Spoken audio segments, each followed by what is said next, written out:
करने जा रहे हैं दोस्तों इंडिया की बहुत ही अंडररेटेड मूवी तुम्बाड़। अगर आपने मूवी देख रखी है तो आपको एक्सप्लेनेशन सुन के और भी ज्यादा मजा आएगा। अगर आपने नहीं देखी है तो आपके लिए बहुत ही ज्यादा थ्रिलर मोमेंट होगा ये। दोस्तों ये 3 पीढ़ियों तक चलने वाली कहानी हिस्टोरिकल, पीरियड, फैंटेसी, हॉरर जैसे कई जॉनर्स का मिश्रण है, जो कि श्रीपद नारायण पेंडसे की मराठी उपन्यास तुम्बड़चे खोत पर आधारित है। एक्सप्लेनेशन शुरू करने से पहले आपको ये बता दूं कि क्या आपको मालूम है हमारे इंडिया में अच्छी अच्छी मूवी ज्यादा क्यों नहीं बनती हैं? क्योंकि अच्छी मूवीज को थिएटर में देखने कोई नहीं चाहता है दोस्तों, और हम बेवकूफ रेग्रेसिव मूवीज को बहुत ज्यादा प्रमोट करते हैं। जब आप इस मूवी की कहानी सुनेंगे ना तो आपको पता चलेगा कि कितनी अंडररेटेड मूवी है और क्यों आपको ऐसी मूवीज देखनी चाहिए। तो शुरू करने से पहले अपने श्रवण यंत्रों को सिर्फ मेरे मुखार बिंदु की ओर केंद्रित करें। आइए शुरू करते हैं। कहानी की शुरुआत में हमें एक देवी जो अपने भ्रूण को अपने हाथ में लेकर पद्मासन की मुद्रा में बैठी उनको दिखाया जाता है, जो कि अनाज और धन दौलत का प्रतीक है।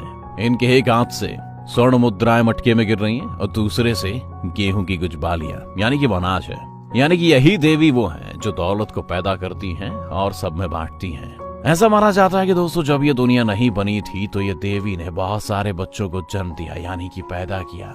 यानी कि यहाँ पर जो पहला बेटा था हस्तर, जिससे वो बहुत ज्यादा प्रेम करती थी, लेकिन वो इनकी सारी दौलत और अनाज को खुद लेना चाहता था, क्योंकि हस्तर उनका जो बेटा था वो थोड़ा लालची था। उसने अपनी माँ से सारा सोना तो ले लिया। जब वो लेकिन अनाज को लेने आया तो उसके बाकी बहन भाइयों ने उसका विरोध किया और उन लोगों ने अनाज को बचा लिया और देवी ने भी ऐसा होने से उसे रोक दिया। यहाँ पर उसके बहन भाई उसे मारने ही वाले थे, लेकिन जब हमें मूवी के शुरुआत में दिखाए जाने वाली जो देवी की मूर्ति है, उसने चूंकि माँ की ममता होती है तो उसने अपने बेटे को मरने नहीं दिया, उसने उन्हें बचा लिया। पर अब उसके लालच की उसको ये सजा मिली कि कोई भी अब उसकी पूजा नहीं करेगा।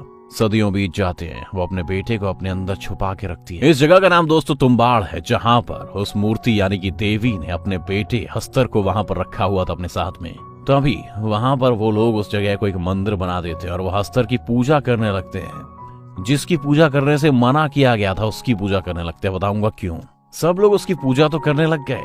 ये देखकर बाकी देवताओं को गुस्सा आ जाता है। इस वजह से जिस जगह पर हस्तर का मंदिर बनाया गया था वहां पर बाकी देवताओं ने उस गांव को शाप दे दिया। इस वजह से उस गांव में हमेशा बारिश होती रहती थी, कभी भी नहीं रुकती थी।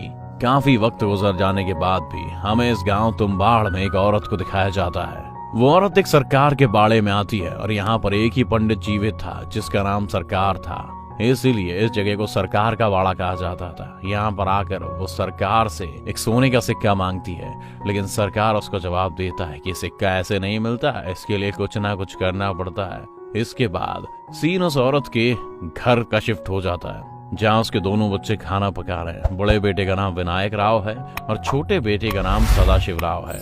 और यहाँ पर दोनों बच्चे अपनी माँ का इंतजार कर रहे होते हैं, क्योंकि वो रोजाना सरकार के पास जाया करती थी और आज वो काफी ज्यादा लेट हो गई थी। और यहाँ पर उसके दोनों बच्चे आपस में बात कर रहे होते हैं कि दादी को खाना कौन देगा। दादी मालूम है, जो इनके घर में एक दादी है जिसे बेड़ियों से बांध कर रखते हैं, उसको खाना देने सिर्फ उनकी माँ ही आती है। लेकिन आज चूंकि माँ यहाँ पर नहीं है तो इनको लिए चिंता का विषय है कि खाना तो हमने बना दिया, लेकिन दादी को परोसेगा कौन। उस दादी की एज बहुत ज्यादा है दोस्तों और उनका शरीर सड़ चुका है, यानी कि दादी मर नहीं रही है। इसके बाद उनके दोनों बेटे घर का दरवाजा खोल कर करके अंदर आ जाते हैं और थोड़ी देर बाद उनकी माँ भी आ जाती है। तभी उनका बेटा अपनी माँ से पूछता है कि क्या आपको सोने का सिक्का मिला। माँ कुछ भी जवाब नहीं देती। अब सीन शिफ्ट होता है सरकार के घर पर। सरकार की आंखें फटी रह गई, यानी कि सरकार की मृत्यु हो गई है। वो लोग उस सरकार का फ्यूनरल करते हैं। इसके बाद वो औरत अपने बेटों से कहती है कि वो लोग यहाँ पर अब नहीं रहेंगे। तो सभी लोग जानते हैं कि ये कहानी हमें बहुत ही पुरानी दिखाई गई दोस्तों। उस वक्त में गाड़ी मोटरसाइकिल नहीं हुआ करते थे। तभी ये औरत अपने बेटों को दूसरे शहर जाने के लिए कहती है। इसके बाद सीन शिफ्ट होता है और हमें दिखाया जाता है कि उसका छोटा सा बेटा जो कि ऊपर एक टहनी पर बैठा हुआ था, तभी वो अचानक से उसका पैर फिसलता है और वो नीचे गिर जाता है। तभी उसका दूसरा भाई विनायक राव अपनी माँ को बुलाने के लिए जाता है और उसकी माँ उसे वैद्य के पास लेकर चली जाती है। तभी उसका बेटा विनायक राव से पूछता है कि अगर दादी को भूख लगे तो मैं उससे क्या कहूँ।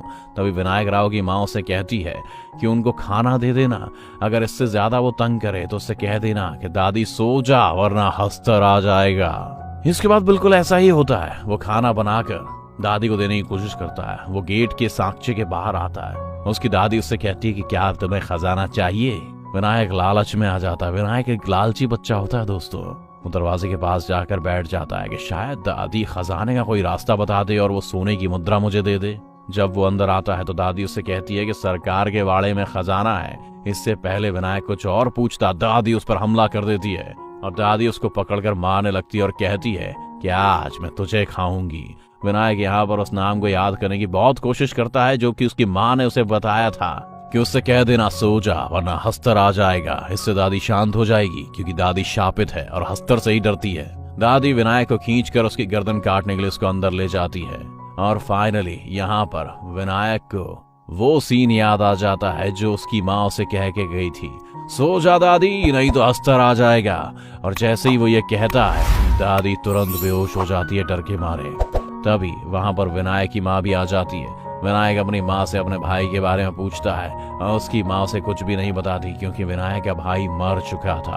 और उसकी माँ उससे कहती है कि हमें यहाँ से अब फौरन निकलना होगा। सुबह होते ही ये लोग एक नाव में बैठकर दूसरे शहर के लिए रवाना हो जाते हैं। विनायक फिर से अपनी माँ से उस सोने की मुद्रा के बारे में पूछ रहा था। मतलब उसे अपने भाई की मौत की कोई भी चिंता नहीं थी।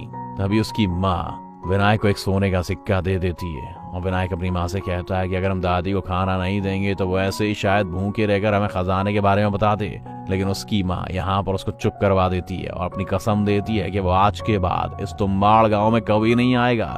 शायद उसकी माँ ने अपने बेटे को खोकर अपने लालच का सबक सीख लिया था। इसके बाद दोस्तों हमें 15 साल के बाद का सीन दिखाया जाता है जहाँ पर हम ये देखते हैं कि विनायक राव बड़ा हो गया है और वो दोबारा से तुम्बाड़ गांव में आता है क्योंकि शायद आज भी उसके दिल में ये टीस और लालच है कि जिस खजाने के बारे में उसकी दादी ने उसको बताया था उसे कुछ भी करके मुझे खोजना है। इसके बाद वो अपने बंजर हो चुके घर में दोबारा प्रवेश लेता है और देखता है कि दादी आज भी जिंदा है क्योंकि दादी को ना मरने का शाप था। तो अगर वो लोग दादी को खाना ना भी दें तो भी दादी जिंदा रहेगी, लेकिन उसे भूख प्यास लगती रहेगी।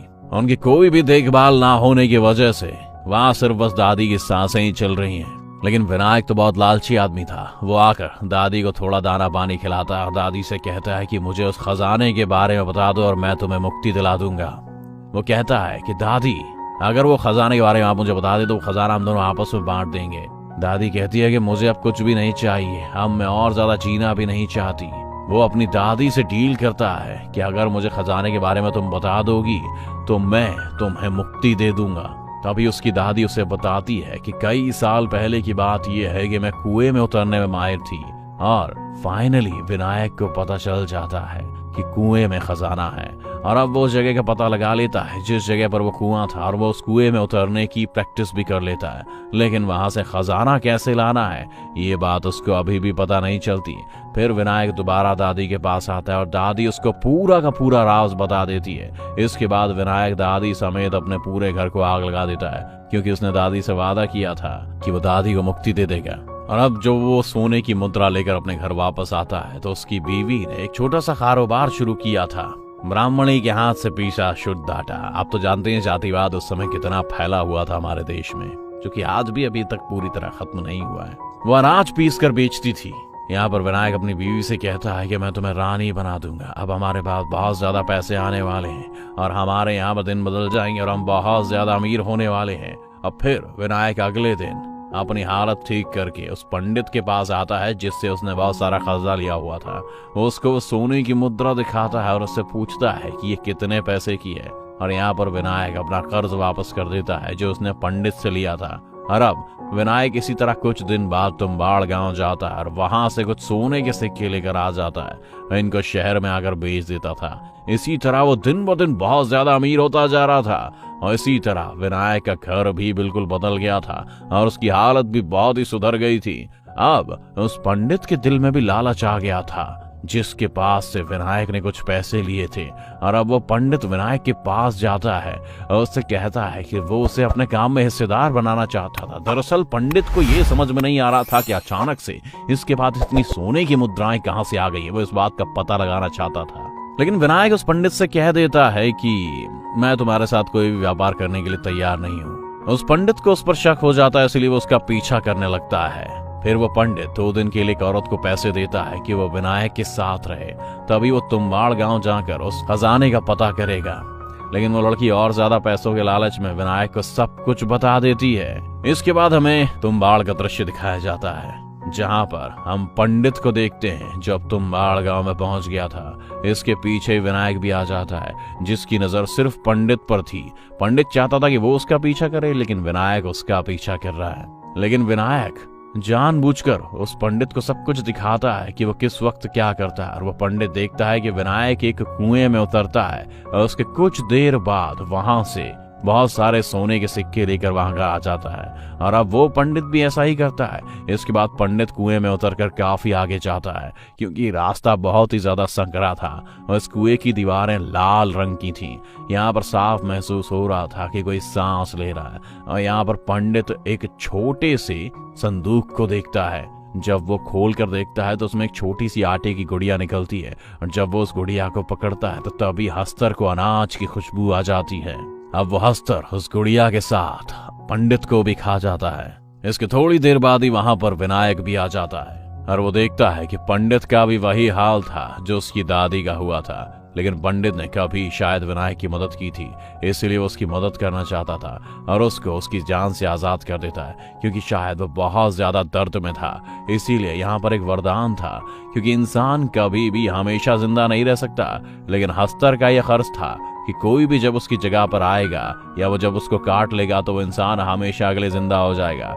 लेकिन हमेशा जिंदा रहने के साथ ही उस इंसान का शरीर पूरी तरह से खराब हो जाएगा, जैसे कि हमें शुरुआत में दादी के शरीर को दिखाया गया था, या फिर अब इस पंडित के शरीर को दिखाया गया है। इसके साथ ही आगे कहानी शिफ्ट होती है कुछ साल बाद। दोस्तों, अगर आपको कॉन्सेप्ट अभी समझ में नहीं आया तो मैं आपको बता दूं कि हस्तर को अनाज चुराने के जुर्म में शाप मिला था, इसीलिए हस्तर को हमेशा भूख लगती रहती थी। और जब भी आटे की गुड़िया लेकर दामोदर नीचे जाता था तो हस्तर उसे खाने में बिजी हो जाता था। अब चूंकि हस्तर के पास अनाज नहीं था लेकिन सोने की मुद्राएं थीं, तो उसकी पेटी में से दामोदर राव सोने की मुद्राएं निकाल लिया करता था। और जब तक हस्तर आटे की गुड़िया खाने में व्यस्त था, उतना ही टाइम था कि वो सोने की मुद्राएं इकट्ठा करके वापस भाग आ सके। ये चार उसने उस पंडित को नहीं बताई थी। खैर, आगे बढ़ते हैं। हम यहाँ पर देखते हैं कि विनायक का एक बड़ा बेटा भी है जिसका एक पांव खराब था। और अब विनायक अपने ही घर में एक छोटा सा कुएं में उतरने का लेआउट बना के देखता है, जहां पर उसका बेटा कुएं में रोजाना नीचे उतरने की प्रैक्टिस करता है और रोजाना इस बात को नोट करता है कि उसके ने काम कितने सेकंड में किया है। यानी कि कुएं में उतरो, आटे की गुड़िया डालो और जल्दी से जितने सारे सिक्के तुम बीन सकते हो वहां से बीनो और तुरंत रस्सी पर चढ़कर वापस आ जाओ। रोज उसका बेटा धीरे धीरे टाइम ड्यूरेशन कम कर रहा था। अब चूंकि अंग्रेजों के दौर का जमाना था, इसीलिए अंग्रेजों ने इस गांव को टेक ओवर करने का फैसला ले लिया था। और जब ये बात विनायक को पता चलती है तो वह बहुत ज्यादा परेशान हो जाता है कि अब वो कैसे वहां पर जाकर सोने के सिक्कों को लेके आ पाएगा, क्योंकि विनायक बूढ़ा होता जा रहा था। इसीलिए अब वो अपने बेटे को इस काम की ट्रेनिंग देना शुरू कर देता है। और विनायक अपने बेटे को लेकर तुम्बाड़ गांव आ जाता है और उसको यहाँ पर लाकर आटे की गुड़िया बनाना भी सिखाता है और कहता है कि तुम आटे की गुड़िया में थोड़े से पत्थर भी डाल देना, क्योंकि हस्तर खाते हुए काफी टाइम लगाएगा इससे और चोरी करने में भी हमें वक्त मिल जाएगा। अब विनायक और उसका बेटा जब कुएं के अंदर जाते हैं तो विनायक का बेटा अपने पास गलती से एक आटे की गुड़िया को और एक्स्ट्रा रख लेता है, जिसे देखकर हस्तर वहां पर फौरन आ जाता है। इसके बाद विनायक और उसका बेटा ऊपर आ जाते हैं और विनायक अपने बेटे को डांटता है, लेकिन विनायक के बेटे ने वहां से बहुत सारे गोल्ड के कॉइन्स को उठा लिया था। लेकिन विनायक कहता है कि हम हस्तर को एक ही गुड़िया देते हैं, अगर हम हस्तर को एक ही साथ बहुत सारी आटे की गुड़िया दे दे तो वो उनके खाने में बिजी हो जाएगा और हम बहुत सारा सोना वहां से ला सकते हैं। और विनायक को ये बात जज जाती है कि ये बात मेरे दिमाग में क्यों नहीं है, मेरा बेटा तो और भी 10 नंबर ही है। अगले दिन विनायक और उसका बेटा अपना प्लान आगे बढ़ाते हैं। इसके बाद विनायक और उसका बेटा बहुत ज्यादा आटा लेकर तुम्बाड़ गांव की तरफ चले जाते हैं और वो दोनों उस कुएं के बाहर बैठकर बहुत सारी गुड़ियां बना देते हैं। और अब वो जैसे ही कुएं में उतरते हैं उस अंदर जाने वाली जगह के इर्द गिर्द आटे का घेरा बना देते हैं, जिसकी वजह से हस्तर उनके करीब नहीं आ पाएगा और वो बहुत सारी गुड़ियाओं को वहां पर फेंक देते हैं। वो जैसे ही उन गुड़ियाओं को फेंकते हैं तो जितनी ज्यादा गुड़ियां होती हैं वहां पर उतने ही ज्यादा हस्तर आ जाते हैं। ये बात इन लोगों को नहीं पता थी। लेकिन जो उन लोगों ने आटे का दायरा बनाया था उसके पास हस्तर नहीं आ सकते थे, क्योंकि उसका कारण ये था कि हस्तर ने अपनी माँ से सारी दौलत ले ली थी। लेकिन जब वो अनाज लेने लगा था तो उसके भाइयों ने उस पर हमला कर दिया था और उसके ऊपर इस बात का शाप था कि वो अनाज को अपने हाथों से नहीं ले सकता। तो यहाँ पर अनाज हस्तर को इंसान खुद दे रहे थे, तो इतने साल के बाद उस अनाज को क्यों ना खाता, इसीलिए वो उस दायरे को पार नहीं कर सकता था। अब काफी रात हो चुकी थी। विनायक और उसका बेटा उसी दायरे में बैठे थे। वो इस बात का इंतजार कर रहे थे कि जैसे ही गुड़िया खत्म हो हस्तर की तादाद भी खत्म हो जाएगी। लेकिन उनके पास एक और बड़ी गुड़िया थी। अब विनायक उस बड़ी गुड़िया से छोटी छोटी गुड़िया बनाकर अपने शरीर पर बांध लेता है, क्योंकि यहाँ पर दोनों में से एक का बलिदान करना बहुत ज्यादा जरूरी था। तो विनायक इसीलिए अपने आप को बलिदान कर देता है और अपने बेटे को बचा लेता है। अब वो खुद ब खुद उस कुएं से बाहर आ गया था। तो जैसे ही हस्तर विनायक के पीछे जाते हैं और इस घेरे से छूकर सारे हस्तर मर जाते हैं, और फिर एक ऐसा मोमेंट आता है जहां पर सभी हस्तर मर गए थे और अब विनायक का बेटा भी कुएं से बाहर आ जाता है। फिर जब वो कुएं से आकर अपने पिता को देखता है तो विनायक की भी वही हालत हो चुकी थी जो कि उसकी दादी और उस पंडित की हुई थी। यहाँ पर वो अपने बेटे को सोने की मुद्राओं की एक थैली देता है। विनायक अपने बेटे से कहता है कि तुम्हें यही सब चाहिए था, लेकिन तभी विनायक के बेटे को उसकी कही हुई बात याद आती है कि हमें ऐसी जिंदगी का क्या फायदा, हम हस्तर के उस दान से जिंदा तो हो जाएंगे जो बहुत ही ज्यादा दुख और तकलीफ में हो। और यही सब सोचकर वो अपने पिता के शरीर में आग लगा देता है। इस मूवी से हमें ये सीख मिलती है कि लालच एक बहुत ही बुरी बला है। तुम्बाड़ में लालच और प्रेत आत्मा की अजब कहानी दिखाई गई दोस्तों। विनायक अपने लालच के लिए हस्तर का शोषण करता नजर आता है। फिल्म की यही बात उसे बाकी फिल्मों से अलग करती है दोस्तों, और ये बहुत ही यूनिक फिल्म है। अगर आपको मेरी आवाज में ये फिल्म पसंद आई हो दोस्तों तो हमारे वीडियो को जरूर लाइक कर दें, नहीं तो इसे डिसलाइक कर दें और कोई ना कोई रिएक्शन जरूर दें। और अगर आप मेरी आवाज में और भी वीडियोस देखना चाहते हैं तो हमारे चैनल को जरूर सब्सक्राइब करें। धन्यवाद।